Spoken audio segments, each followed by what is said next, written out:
행복한 교회 성도 여러분, 이 영상을 보시는 하나님 나라의 귀한 자녀 여러분, 오늘은 2026년 3월 11일 수요일입니다. 오늘 매일 성경 본문에서는 6월절이 다가오자 예수님이 예루살렘으로 향하십니다. 베다니 나사로 가족이 예수님과 제자들을 위해 잔치를 마련합니다.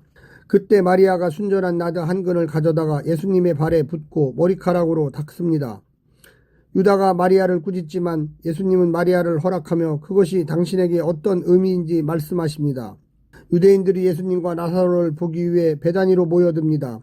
대제사장은 나사로까지 죽이려고 모의합니다. 오늘 본문을 나누어 보겠습니다. 요한복음 12장 1절부터 3절, 향유 냄새 가득한 나사로의 집, 4절부터 8절, 유다의 책망과 예수님의 반응, 도둑 유다, 마리아를 허락하시는 예수, 9절부터 11절, 나사로 때문에. 오늘 본문 요한복음 12장 1절부터 11절 말씀을 듣고 다시 오겠습니다. 요한복음 12장 6월절 엿새 전에 예수께서 베다니에 이르시니 이곳은 예수께서 죽은 자 가운데서 살리신 나사로가 있는 곳이라. 거기서 예수를 위하여 잔치할세 마르다는 일을 하고 나사로는 예수와 함께 앉은 자 중에 있더라. 마리아는 지극히 비싼 향유 곧 순전한 나드 한 근을 가져다가 예수의 발에 붓고 자기 머리털로 그의 발을 닦으니 향유 냄새가 집에 가득하더라. 제자 중 하나로서 예수를 잡아줄 가룟 유다가 말하되 이 향유를 어찌하여 300데나리온에 팔아 가난한 자들에게 주지 아니하였느냐 하니, 이렇게 말함은 가난한 자들을 생각함이 아니요 그는 도둑이라 돈꾀를 맞고 거기 넣는 것을 훔쳐가미로라.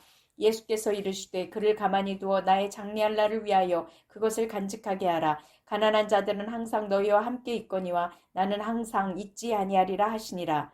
유대인의 큰 무리가 예수께서 여기 계신 줄을 알고 오니 이는 예수만 보기 위함이 아니요 죽은 자 가운데서 살리신 나사로도 보려 함이로라. 대제사장들이 나사로까지 죽이려고 모의하니 나사로 때문에 많은 유대인이 가서 예수를 믿음이로라. 공간복음은 나사로의 부활 사건에 대해 침묵합니다. 아마 가장 먼저 기록된 것으로 추정되는 마가복음의 패턴을 나머지가 따랐기 때문일 것입니다.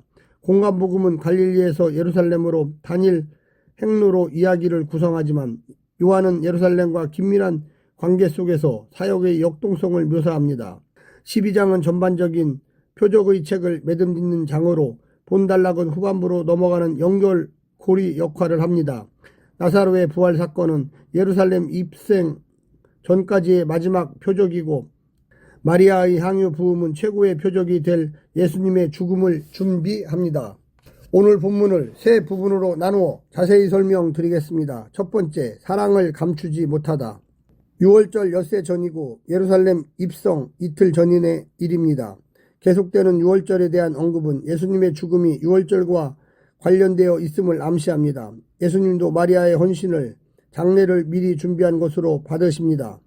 마리아는 이번에도 주의 발 아래 있습니다. 말씀을 듣기 위해 주의 발 아래 앉았고 절망적인 상황 속에서도 발 앞에 엎드렸던 마리아가 이제는 사랑을 표현하기 위해 값비싼 향유를 그분의 발에 붓고 있습니다. 나사로의 일로 당국이 예수님을 잡아 죽이려는 엄흑한 시기에 가장 값진 경배와 헌신을 드린 것입니다. 헌신은 어떤 상황에서도 예수님을 내 인생의 최우선 순위에 두는 일입니다. 두 번째는 탐욕을 감추지 못하다. 유다는 가난한 자를 운운했지만 실제로는 제 주머니를 채우려는 핑계였고 돈을 빼돌릴 기회를 놓친 안타까운 상황에 대한 분노였을 것입니다. 정의를 빌미삼아 탐욕을 추구합니다. 주님도 유다의 비난에 결코 동의하지 않으셨습니다. 예수님의 희생적 죽음, 마리아의 희생적 헌신, 자녀에 대한 부모의 희생적 돌봄을 돈의 가치로 환산한다면 사랑은 없습니다. 자기 유익을 탐하는 사람에게 사랑은 낭비일 뿐입니다. 이처럼 예수님에 대한 헌신과 가난한 자의 구제는 배타적이지 않지만 유다는 둘을 배타적으로 만든 것입니다. 그래서 둘 중 하나를 선택하라고 강요합니다. 하지만 예수님은 둘 다 하라고 하십니다. 마지막 세 번째는 두려움을 감추지 못하다. 나흘 만에 다시 살아난 나사로는 죽음마저 예수님의 권세와 권능에 굴복한 강력한 증거였기에 예수님을 믿고 환호하며 앞다투어 이 일의 증인으로 자처하는 이들이 많아졌습니다. 예수님을 죽이려던 자들의 음모가 꺾일 만큼 많은 사람들이 예수님을 쫓았습니다. 이를 진압하기 위해 나선 자는 다름 아닌 대제사장이었습니다. 그들은 예수는 물론 나사로까지 죽여 없앨 작정입니다. 자기 기득권을 지키기 위해 하나님이 하신 일조차 무력화시키려 합니다. 자신들이 구축한 질서에 순응하지 않는 자들은 누구든 유기하고 억압하고 심지어 살인까지 감행하는 무자비한 자들입니다. 이처럼 경의는 믿음을 낳지만 두려움과 질시는 폭력을 낳습니다. 사랑하는 성도 여러분, 오늘 하루도 승리하시고요. 하나님의 놀라운 축복과 은혜가 늘 함께하기를 간절히 바랍니다. 샬롬.